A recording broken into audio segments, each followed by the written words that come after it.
Et si depuis 80 ans, on faisait complètement fausse route? C'est la question un peu choc qu'on explore aujourd'hui.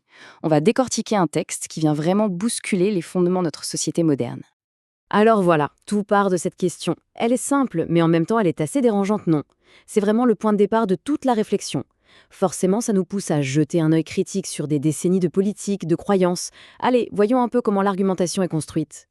Bon, l'idée principale du texte, la voici. Et si le rôle toujours plus grand de l'État dans nos vies était une erreur fondamentale? C'est une affirmation forte. Et pour essayer de nous convaincre, l'auteur utilise une série de questions. Des questions assez percutantes qui sont là pour ébranler un peu nos certitudes. Alors on entre dans le vif du sujet avec le premier grand thème, c'est un conflit de vision, un conflit vraiment fondamental. D'un côté, il y a la vision que l'État a de ses citoyens, et de l'autre, eh bien la vision que les citoyens devraient avoir d'eux-mêmes, en tout cas selon l'auteur du texte.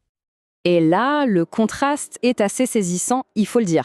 D'un côté, on a cette vision de citoyens qui seraient traités comme des adolescents attardés, qui auraient besoin d'un état maman ou d'un état papa pour les guider.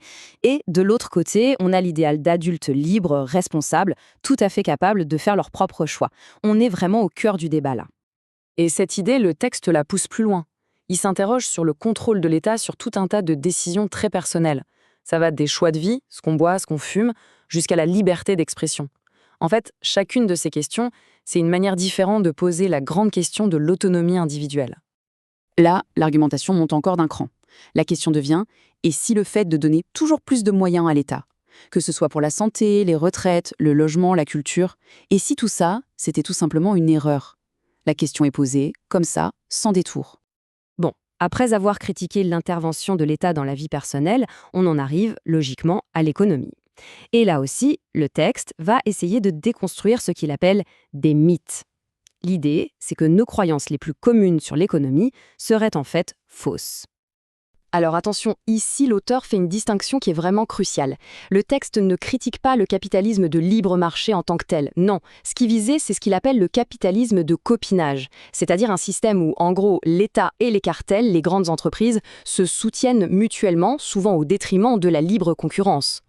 Et cette citation, elle est particulièrement parlante. C'est une accusation très directe. La Banque centrale est décrite comme une immense machine qui, à travers l'inflation, transférerait discrètement les ressources des classes pauvres et moyennes vers les États surendettés et les grandes banques.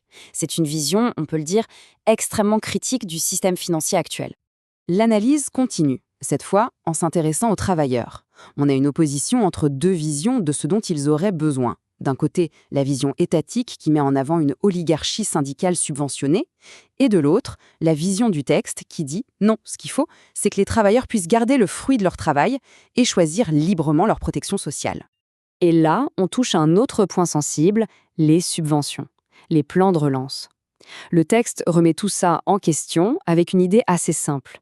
Et si cet argent ne tombait pas du ciel? S'il venait en fait de nos poches? Et si, au final, on était mieux placé pour l'utiliser nous-mêmes? Ok, donc après avoir pas mal critiqué et déconstruit le système actuel, le texte ne s'arrête pas là, bien au contraire. Il passe à la deuxième phase, proposer une vision alternative. Et cette vision, elle est entièrement fondée sur la promesse de la liberté. Ici, on a vraiment deux conceptions de la solidarité qui s'affrontent. C'est radicalement opposé. D'un côté, il y a le système étatique, c'est obligatoire, c'est contraint, c'est un monopole d'État. Et de l'autre, le texte propose un système libre. Là, la solidarité serait volontaire, basée sur la libre association, l'entraide, une fraternité qualifiée de véritable. Et cette phrase, elle résume parfaitement le moteur économique de cette vision alternative. Pour l'auteur, c'est clair. La prospérité, elle ne peut pas venir de la planification d'une classe politique qui ne fait que compliquer les choses. Non, elle vient de l'action, de l'initiative d'individus libres et responsables. Alors, pour que cette société libre puisse fonctionner, le texte la fait reposer sur 4 piliers.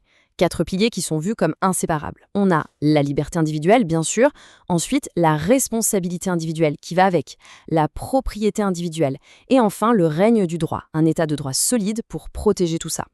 Et on arrive à la conclusion du texte. Et le constat est assez sévère. L'idée, c'est qu'en sacrifiant la liberté et la propriété au profit de l'État, eh bien, on n'aurait rien gagné en retour, ni en sécurité, ni en fraternité. En gros, le compromis qu'on pensait faire serait un échec total. Et donc, on boucle la boucle. On revient exactement à notre point de départ, avec cette question qui résonne maintenant encore plus fort. Et si, depuis 80 ans, on avait fait fausse route?